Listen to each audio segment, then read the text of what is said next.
Deus abençoe você, sua casa, sua família, que todos estejam cobertos com o sangue de Jesus, que o Espírito da Páscoa esteja agindo na sua vida. Nós ontem vimos como o nosso Jesus se ofereceu como o Cordeiro perfeito de Deus, entrou em Jerusalém, aguardou por 4 dias, celebrou a última refeição com os discípulos no cenáculo, lhes deu instrução, lhes deu ensinamento prático, lavou os pés dos discípulos e ainda lhe deixou várias orientações, entre elas sobre o fermento. Na última ceia não poderia haver fermento e por mais 7 dias não era para entrar fermento nem na casa. Em Mateus 16,6, Jesus fala: olhai e acautelai-vos do fermento dos fariseus e dos saduceus. E ele explica o que é esse fermento em Lucas 12, versículo 1.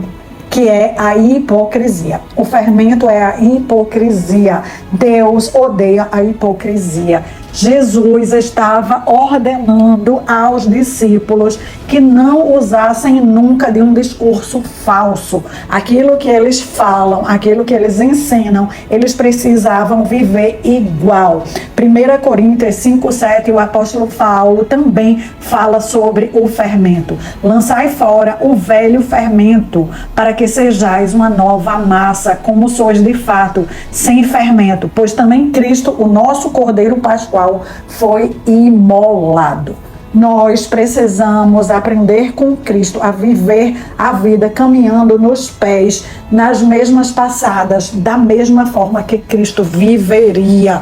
Ele ainda está vivo, então nós precisamos imitá-lo naquela época e imitá-lo hoje. O Espírito dele está dentro de nós. Nós precisamos compreender que naquela última ceia, no cenáculo, Cristo estava reunido com os seus discípulos pela última vez.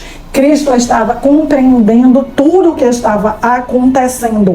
Estava explicando aos discípulos, mas muitos discípulos não estavam compreendendo nada. Estavam celebrando com ele a Páscoa, porque a Páscoa era habitualmente celebrada por eles nos últimos 1400 anos. Eles não entendiam que aquele ia ser o último jantar com o Mestre. Jesus fala para os discípulos tudo o que ia acontecer com ele. Jesus fala naquela ceia sobre a traição, Jesus fala sobre o traidor, Jesus fala sobre a negação que vai acontecer da parte de Pedro. Ele não dá os nomes, mas ele fala o que vai acontecer, que Pedro iria negá-lo. E aí, naquele dia, ele faz o ritual do lava-pés. É um memorial do ato de Jesus sendo o servo dos servos, aquele que veio para servir. Mas é também uma instrução para que nós usemos isso nas nossas vidas, que nós possamos amarrar a toalha na cintura e que nós possamos estar aptas a agarrar aquele trabalho, aquele serviço que ninguém quer fazer, mas que nós vamos fazer por amor ao nosso Mestre. Naquela noite santa, Jesus, em seguida, ao jantar, vai para o Getsemane, tem um tempo de oração, leva os seus 3 amigos mais íntimos, os 3 discípulos mais íntimos, e pede que eles fiquem vigilando e orando num certo lugar, e ele sobe um pouco mais no jardim. Lá ele é acometido de vários tremores, a sua carne não está pronta. Ele chega a pedir a Deus que, se fosse possível, passasse dele aquele cálice. Ele volta, pega os discípulos dormindo, acorda eles, saculeja e diz para eles que eles não conseguiram ficar acordados nem por 1 hora vigiando. Espera que eles daqui para frente permaneçam acordados, mas havia o terror pairando no ar. Quando as trevas estão aprontando, tudo fica muito pesado, as pessoas não conseguem resistir. Os discípulos novamente adormecem. Jesus novamente ora sozinho. O sofrimento é tão grande que ele chora, que a sua carne chora lágrimas de sangue. O seu suor era sangue. Ali, naquele jardim, ele vai ser abordado pelos soldados. Sim, Judas já tinha saído, já tinha ido lá, vendido ele por 30 moedas. E é o próprio Judas que lidera os soldados. Com um beijo, Judas mostra aos soldados quem é para eles prenderem. Jesus é preso na frente dos seus amados discípulos. escoltado pelos soldados para a prisão, começa os tratamentos injustos. Jesus leva tapa na cara. Jesus é coroado com uma coroa de espinhos. Jesus é esmurrado, esbofeteado. É uma noite de maus tratos. Na manhã seguinte, o julgamento acontece. Vocês podem ler sobre isso nos evangelhos, assistir vários filmes que retratam o julgamento. Eu quero lhe chamar a atenção que tudo estava sendo preparado para o cordeiro ser imolado. Até então, o cordeiro era um animal que era morto, o sangue era escorrido numa bacia, aquele sangue na bacia era passado nos umbrais da casa. Neste momento, o sangue vai ser o sangue de Jesus. Jesus é uma pessoa, ele está derramando o sangue paulatinamente. Primeiro a coroa de espinhos. Ele leva 39 chicotadas. Os chicotes nas pontas tinham ossos. Aquelas chicotadas arrancavam a carne e o sangue de Jesus. Depois de ser açoitado, ele foi obrigado a carregar a própria cruz. Mais de 22 quilos por 8 quilômetros.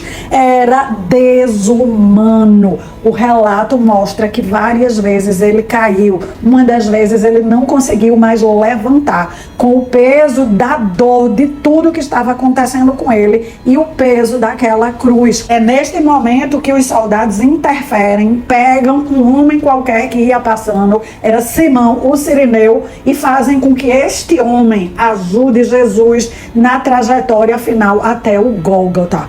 Chegando ao Gólgota, Jesus tem as suas mãos cravadas na cruz e os seus pés cravados na cruz. Eram 9 horas da manhã.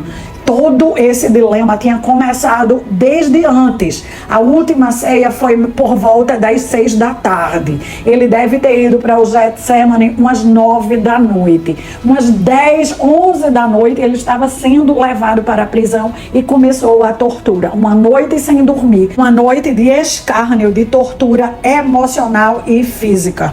Entre 9 horas da manhã e meio-dia, Jesus fica ao lado dos 2 bandidos. Um deles entrega a vida a Jesus e é salvo imediatamente. O outro continua escarnecendo.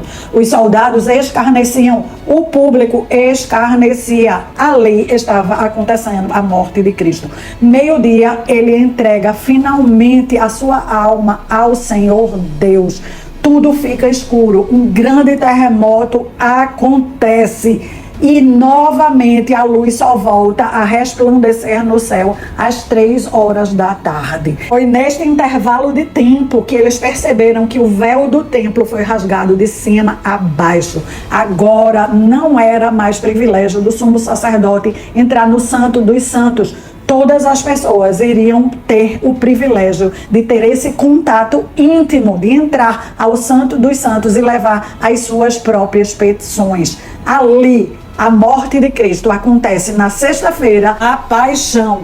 Das 18 horas em diante, ninguém se movia porque era o sabá.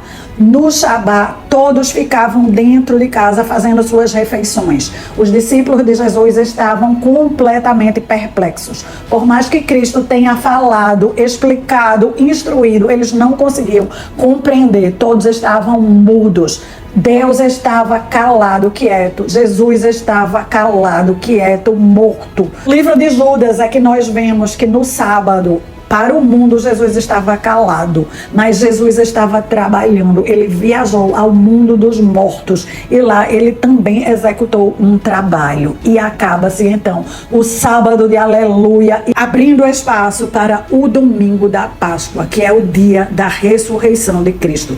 O livro de 1 Pedro 1, do 18 ao 19, nos explica: pois vocês sabem que o resgate para salvá-los do estilo de vida vazio que herdaram dos seus antepassados não foi pago com simples ouro e prata, que perdem o seu valor, mas com o sangue precioso de Cristo, o Cordeiro de Deus, sem pecado nem mancha. Aleluia, glória a Deus. Espírito Santo de Deus poderoso, a tua palavra foi proferida, preparada. pregada, proclamada. Os teus decretos são eternos, os teus feitos são imutáveis e atingem esta geração. Senhor, nós reivindicamos o poder do sangue de Cristo, o que o Senhor conquistou para nós na cruz do Calvário, a sua entrega perfeita do Cordeiro sem mácula, sem mancha. O Senhor voluntariamente foi para aquela cruz, uma via dolorosa, uma via que exigiu sacrifício. Muito obrigada pelo seu sacrifício. Não deixa que nenhuma de nós esqueça o que representa a Páscoa, esqueça o que o Senhor fez, esqueça o que o Senhor conquistou para nós. Obrigada porque o Senhor garantiu, pagando por nós o preço do nosso resgate, da nossa redenção. O Senhor pagou com a última gota de sangue naquela cruz. Louvado seja o nome do Senhor. Obrigada porque o véu já foi rasgado. Obrigada porque o Senhor nos deu acesso direto ao nosso Deus, sem intermediários. Obrigada, Senhor Jesus. Obrigada, Senhor Deus. Obrigada, Espírito de Deus. Que o Senhor arranque as vendas, que o Senhor arranque tudo que ainda fazia separação entre nós e o nosso Deus. Que o sangue de Jesus nessa Páscoa esteja por todo o nosso lar, esteja na mente dos nossos maridos e dos nossos filhos, completando a boa obra que o Senhor tem para nós. Que nós possamos em família celebrar a tua conquista para nós. Louvado seja o teu nome. Aleluia. Glórias ao teu nome. Minha querida irmã, deixa o teu like. Eu me chamo Ana Cláudia Lavor. Nós estamos entendendo que tudo foi escrito e pré-estabelecido pelo nosso Deus, que nada está solto, que Jesus cumpriu exatamente o que Deus deixou escrito para ele no Antigo Testamento, mas que Jesus acabou de inaugurar uma nova fase, a fase da graça, na qual nós recebemos o favor imerecido. É graça porque nós não merecíamos, mas ele escolheu nos dar. E esta graça nos dá poder, nos dá coragem para realizar o trabalho de Cristo na nossa vida e na nossa família. Que Deus te abençoe muitíssimo e volta amanhã para o nosso último estudo, o estudo do domingo da ressurreição.